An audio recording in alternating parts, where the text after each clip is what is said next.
Hey, what is up, everybody? This is Stevie Breach coming to you here outside.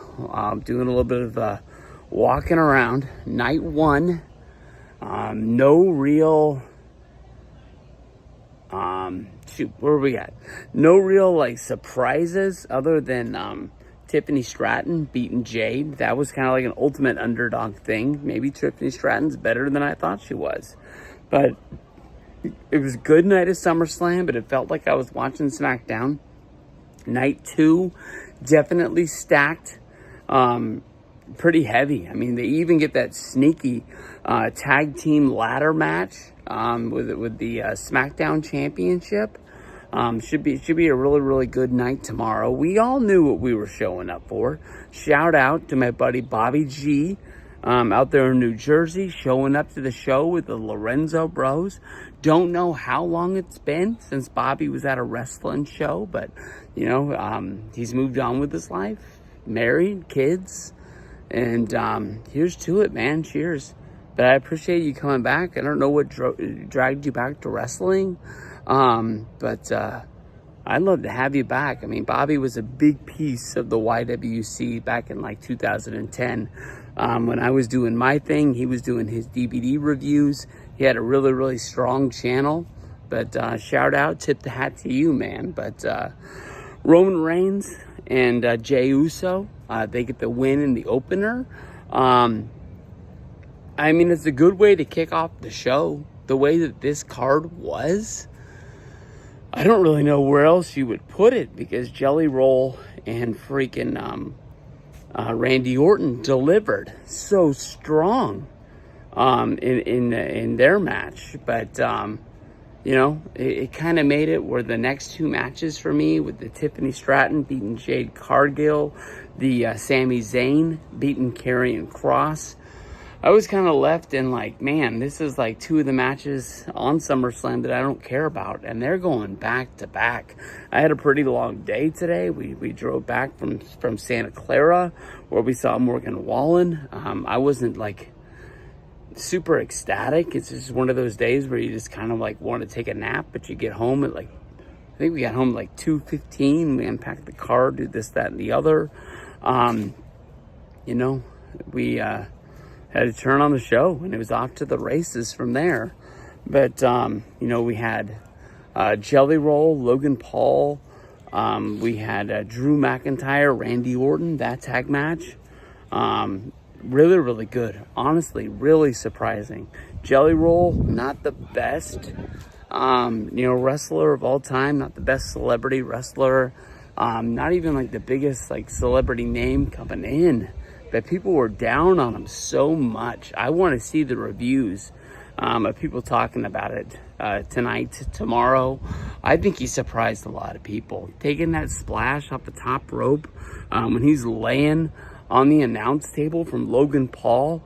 You want to talk about a dude who loves wrestling, who wanted to give back, who, had dreams of this, growing up, that he could do it. He did it, man. He ruled. Tip the hat, huge to Jelly Roll. And then we go right into the main event. Punk and Gunther, damn good match.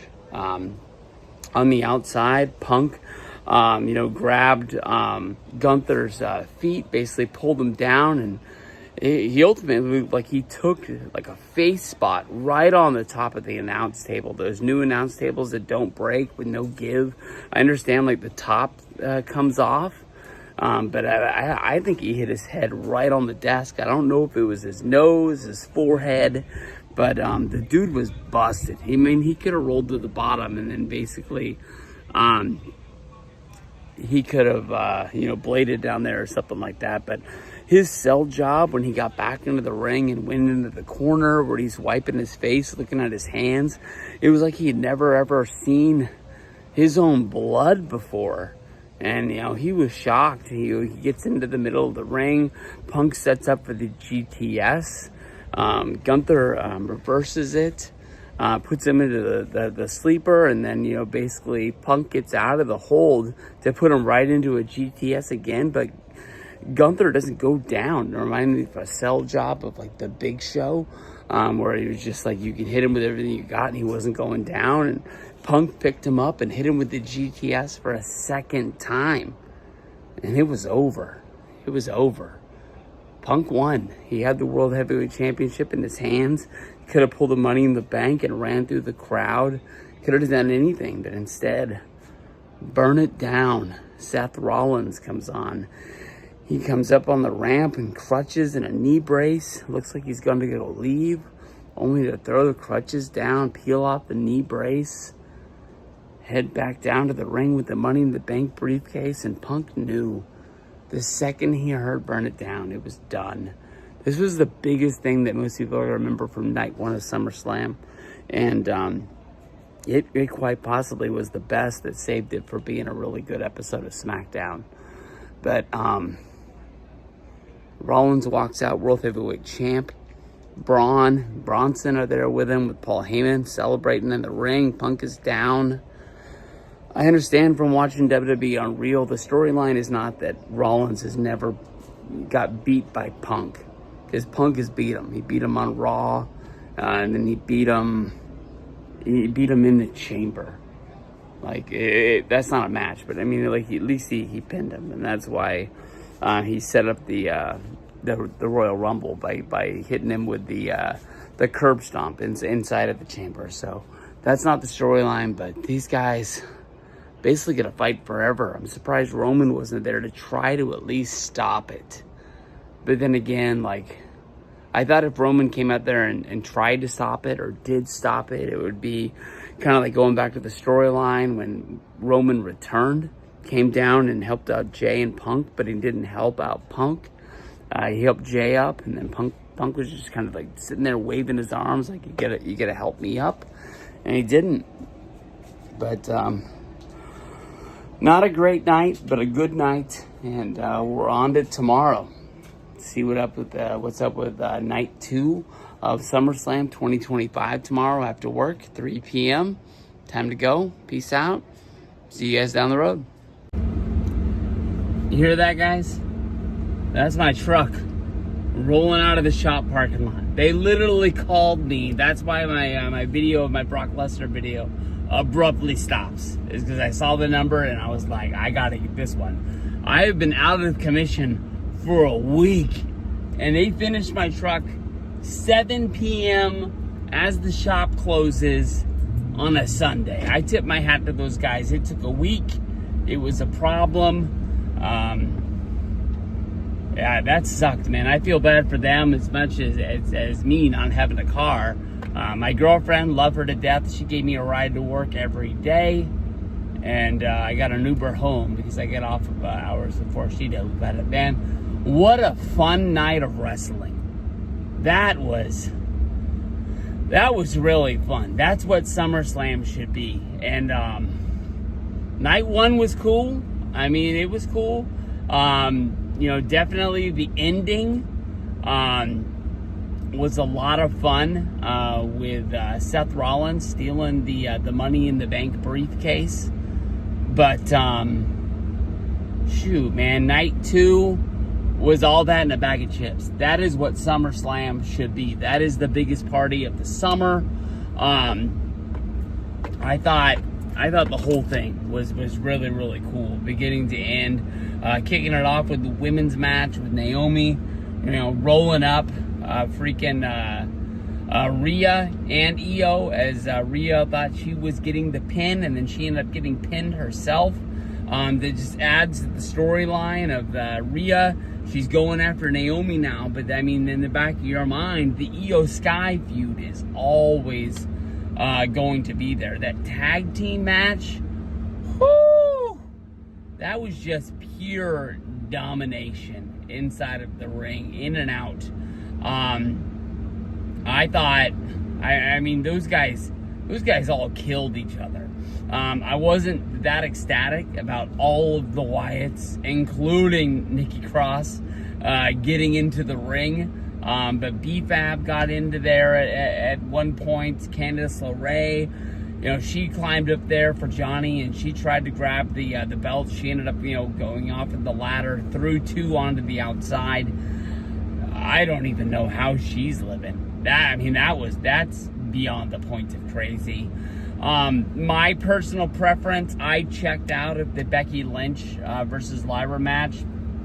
Just wasn't for me. Becky keeps the title. I still don't understand why Becky wants that Intercontinental Championship. I go all the way back to the point where she attacked Bayley to get into the women's tag team match. So she wanted to win the tag titles, but then she voluntarily turns on Lyra to lose the tag titles. And then she turns all of her preferences. Did she always want this Intercontinental title? Is it something against Lyra? Are they, because they're both from the same place? She doesn't want the new crop coming in. Like, I can give storylines, but they're not telling me anything. And now Bayley's getting into this. Bayley hasn't won a match in like a year. I mean, this girl won at WrestleMania last year. She won the Royal Rumble last year. And now she's just unwinnable. We move on. I mean, at least it won't be Lyra versus Becky, but is it going to be Bayley trying to win the championship for Lyra so Lyra can fight for that belt again? Why doesn't Lyra just fight for the United States Championship? Why doesn't Lyra just put herself into contention to go after the main title with Naomi? I don't get that. I really don't. I mean, I've always said that these women's titles that they come out with, they've never found a way to make sense. They got the women's tag titles in contention with the Judgment Day storyline, and now it's going to the Just Friends. So we're starting to run with that belt, so these girls can break up, and more than likely Judgment Day can win it back before Liv returns. And then we also have this one, and I'm still complaining, but like, Julia put her title on the line on SmackDown. I think that's the first time she's defended it since winning it at the SmackDown before Night of Champions. So, I don't know. That's just me. I got all fired up there about something I said I didn't even care about. Dom beat AJ. AJ going all out with the Eddie Guerrero tribute tonight. That was awesome. That was well worth the wait. If somebody thought about this when they were going to do the Night of Champions match, and they said, hey, if we have a SummerSlam match, it's going to be the 20-year, anniversary of the Dom storyline with Eddie, and maybe that's why they put the brakes on. Maybe that's why they didn't do it at Saturday night's main event. Maybe that's why they ran the injury angle. That's planning, and that's awesome. We get to Cena versus Cody. Those guys went out. They beat the hell out of each other. That was awesome. I mean, they fought everywhere. I didn't like Cody not wanting to make the match hardcore. It was him that made the match a street fight. But suddenly he doesn't want to use the steel rod. Suddenly he doesn't want to use the title. Suddenly... but Cena has no problem hitting him with the chair. Cena has no problem putting him through a table. I mean, this is what he asked for, and it was like he almost didn't want to do it. But he wins the championship back. Big badass Brock comes back. I'm conflicted on this. I think it's awesome, but I think in 2 months I'm going to hate it. I'm not a big Brock Lesnar fan. That's just the God honest truth. I don't like him just dominating people. When it's all said and done, I haven't said it, I think in 3 years he's been missing. But I think someday I might give him his flowers and say that was awesome. I have my moments with him, but overall I'm just like, I don't want to see a dominating match. And I don't want to have, 15 steel chairs that fall out of the sky to beat this guy. I don't know, but I mean, like, we'll get another Roman versus Brock match. When he was there last time, him and Cody were friends. When